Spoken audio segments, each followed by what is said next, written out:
Doctorate केलेली नाही. Cyclone Fayan has intensified. Our correspondent Tejas लाटांच्या हालचालीने course, it's likely to hit Mumbai as well as inland Maharashtra today, bringing further and move northeastwards, crossing South Gujarat and North Maharashtra.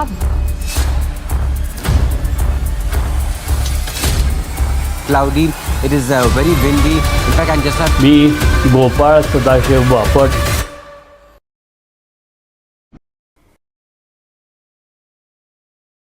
आपण मागच्या ड्राईव्हमध्ये trolleys आणि बायोची movement कशी होती ती पाहिली. आता ट्रॉलीचं design कसं आहे, ही व्हील्स आहेत आणि ही 4 व्हील्स आणि ट्रॉलीज, ह्या 4 व्हील्स तशीच 4 व्हील दुसऱ्या बाजूला पण बसतात आणि हा बायो ह्याच्यावर वर खाली होत राहतो आणि ह्यामुळं पॉवर टेक ऑफ केली जाते.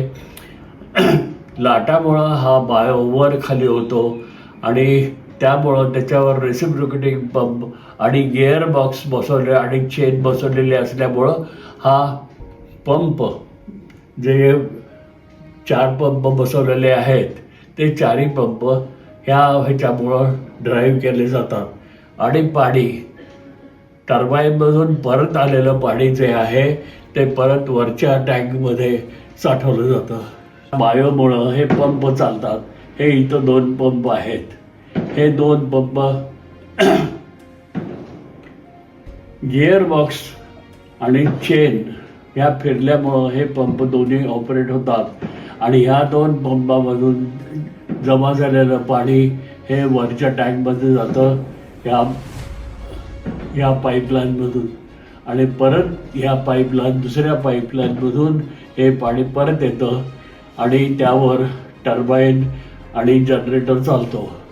आपण निरनिराळ्या कशा योजना करून समुद्राच्या लाटापासून विद्युत निर्मिती करता येईल हे आपण पहिल्या 3-4 टप्प्यात पाहिलेलं आहे.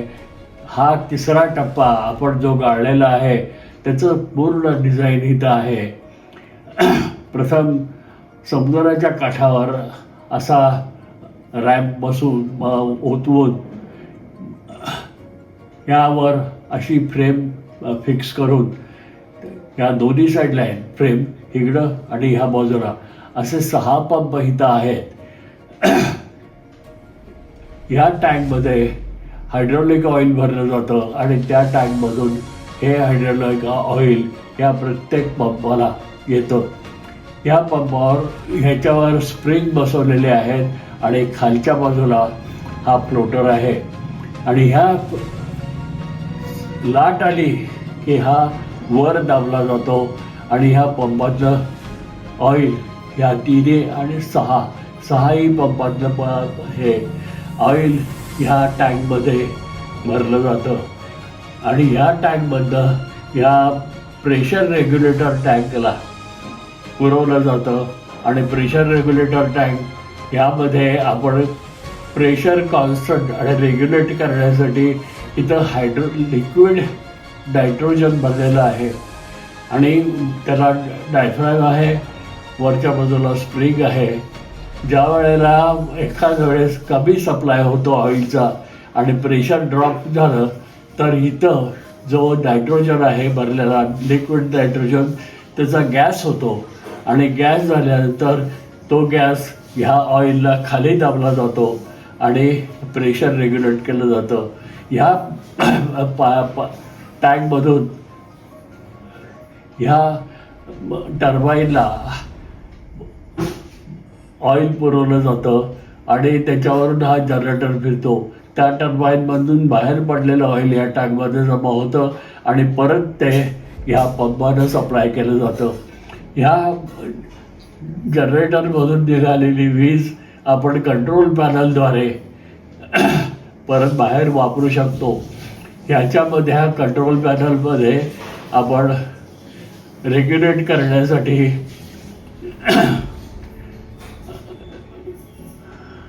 फ्रिक्वेन्सी मीटर आणि व्होल्टेज मीटर लावलेलं आहे.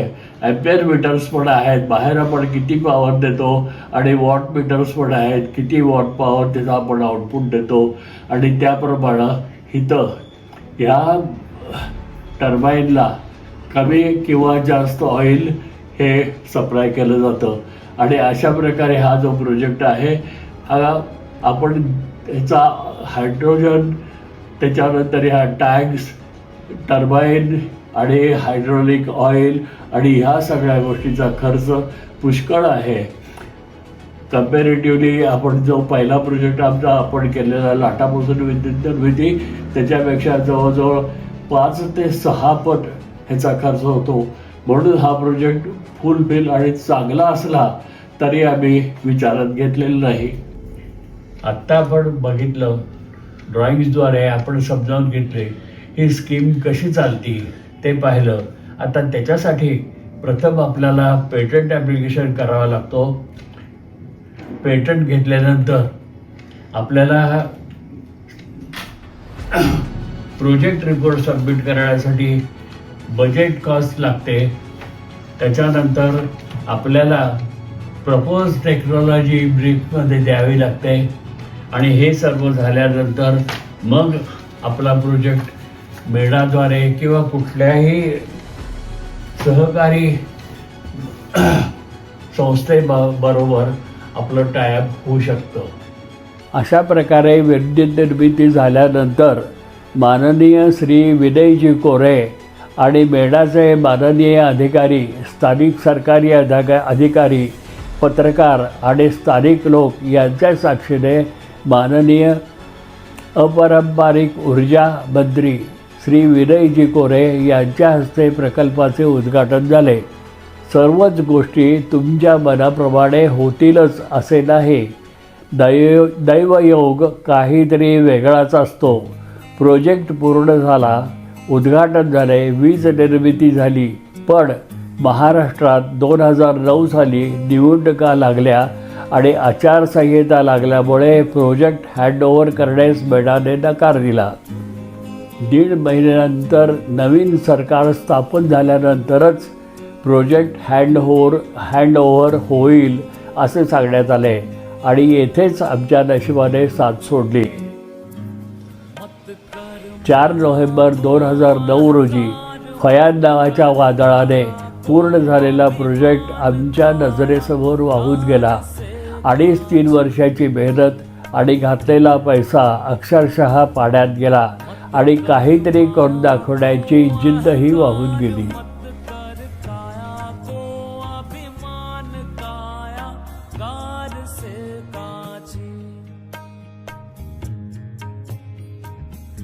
हो कायागार से काची रे जैसे ओसना मोती, झोंका पवन का लग जाए, झपका पवन का लग जाए, काया धूल हो जासी, काया तेरी धूल हो जासी. ऐसा सख्त था महाराज जिनका मुल्कों में राज, जिन घर झूलता हाथी, हो जिन घर